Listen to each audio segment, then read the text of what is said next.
क्योंकि उसके जीवन में उसे बचपन से उसमें नींव नहीं डाली गई, बचपन से उसे वचन ने सिखाया गया। हम बचपन से ही दूसरों के ऊपर नज़र रखते हैं, दूसरे बच्चों के ऊपर नज़र रखते हैं, लेकिन भाई और बहनों, हमने दूसरों के बच्चों के ऊपर नज़र रखते रखते अपने बच्चों को देखना कम कर दिया।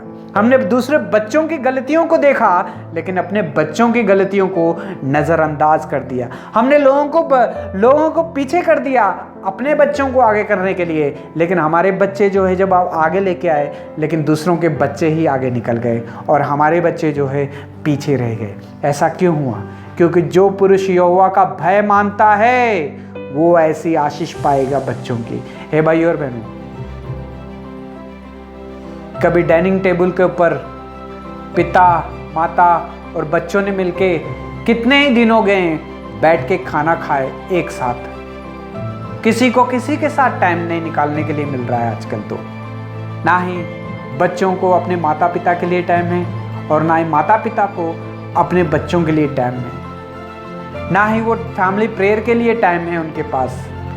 या तो माता पिता को टाइम नहीं होता है तो बच्चों को टाइम नहीं होता है, जब बच्चों को टाइम होता है तो माता पिता को टाइम नहीं होता है, जब माता पिता को टाइम हो जाता है तो बच्चों को नींद का टाइम होता है। हे भाई और बहनों, आज परमेश्वर इस वचन के द्वारा हमसे बात कर रहे हैं। अगर आप चाहते हैं कि मैं विश्वासी हूँ, अगर आप चाहते हैं कि मैं पास्टर हूँ, अगर आप चाहते हैं कि मैं विश्वासी हूँ और मेरा बच्चा भी एक अच्छा विश्वासी बने, अगर आप चाहते हैं कि मैं एक पास्टर हूँ, मेरा बच्चा भी एक विश्वासी और पास्टर ही बने, सेवक ही बने, तो भाई और बहनों, वचन में लिखा गया है, सुन, जो पुरुष यहोवा का भय मानता है वह ऐसी आशीष पाएगा। अगर माता पिता को परमेश्वर का डर और भय रहेगा तो बच्चों के जीवन में भी परमेश्वर का डर और भय रहेगा। हे भाई और बहनों, जो चीज़ें हम बाहर जाके लोगों को सिखाते हैं, लोगों को बच्चों को सिखाते हैं, अगर वही चीज़ें अगर हम अपने घर में भी टाइम देके हम अगर अपने बच्चों को भी सिखाएंगे तो भाई और बहनों, आपके जीवन में आप आशीष पाओगे, आपके बच्चों को भी आशीष पाओगे। हम कभी कभी बाहर वचन सुनाने के लिए चले जाते हैं कि हम परमेश्वर का काम कर रहे हैं, बहुत ही अच्छी बात है, लेकिन कभी कभी बाहर जाके परमेश्वर का काम कर देते हैं, लेकिन अपने घर में बैठ के फैमिली प्रेयर करें अपने बच्चों के साथ, इसके लिए हम टाइम कभी निकाल ही नहीं पाते हैं। हे भाई और बहनों, और कह देते हैं हम बिजी हैं, परमेश्वर का काम कर रहे हैं। लेकिन भाई और बहनों, आज माता पिता से परमेश्वर कह रहा है कि मैंने तुम्हें गर्भ का फल दिया, मैंने तुम्हें आशीष दी, बच्चों के साथ मैंने तुम्हें जिम्मेदारी दी एक बच्चों की, और तुमने बच्चों के साथ क्या किया?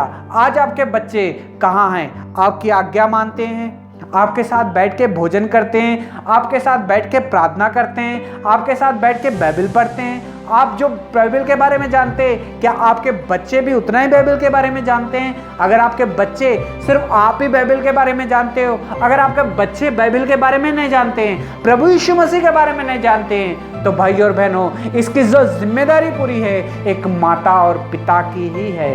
हे भाई और बहनों, अच्छे बच्चे उन्हीं को मिल सकते हैं, आज्ञाकारी के बच्चे उन्हीं को मिल सकते हैं, एक सेवा करने वाले बच्चे उन्हीं को मिल सकते हैं। वचन में लिखा है कि जो पुरुष यहोवा का भय मानता हो वह ऐसी आशीष पाएगा। हे भाई और बहनों, अगर आपके बच्चे सेवक नहीं हैं, आपके बच्चे सेवा नहीं करते हैं, आपके बच्चे प्रार्थना नहीं करते हैं, आपके बच्चे अगर वचन नहीं पढ़ते हैं, आपके बच्चे अगर चर्च में नहीं जाते हैं, तो भाई और बहनों, इसका मतलब यही है कि आपको परमेश्वर का डर और भय नहीं है, इसलिए आपके बच्चों को भी परमेश्वर का डर और भय नहीं है। अगर आपके बच्चे चर्च को जाते हैं, प्रार्थना करते हैं, वचन पढ़ते हैं, फैमिली प्रेयर में बैठते हैं, आपकी आज्ञा मानते हैं, तो इसका मतलब ये है कि आप परमेश्वर का डर और भय में रहते हो, इसलिए आपका बच्चा भी आपके डर और भय में रहता है। हे भाई और बहनों, बच्चे की शिक्षा जो है उसके बचपन से ही उसको देना शुरू कर देनी चाहिए,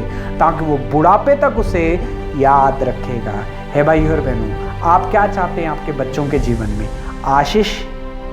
तो कैसा मिलेगी आशीष? वचन में लिखा है कि तेरे मेज के चारों ओर तेरे बालक जल पाई से पौधे से होंगे, यानी कि परमेश्वर आशीष देगा आपके बच्चों को। कब देगा? सुन, जो पुरुष यहोवा का भय मानेगा वह ऐसी आशीष पाएगा। अगर आप अपने बच्चों के जीवन में आशीष चाहते हैं तो भाइयों और बहनों, आपको परमेश्वर के डर और भय में रहना होगा। आपको परमेश्वर की आज्ञा माननी होगी, तो आपके बच्चे भी आपके परमेश्वर के डर और भय में रहेंगे और आपकी आज्ञा मानेंगे। परमेश्वर आपको बहुत सारी आशीष और बरकत दे। God bless you.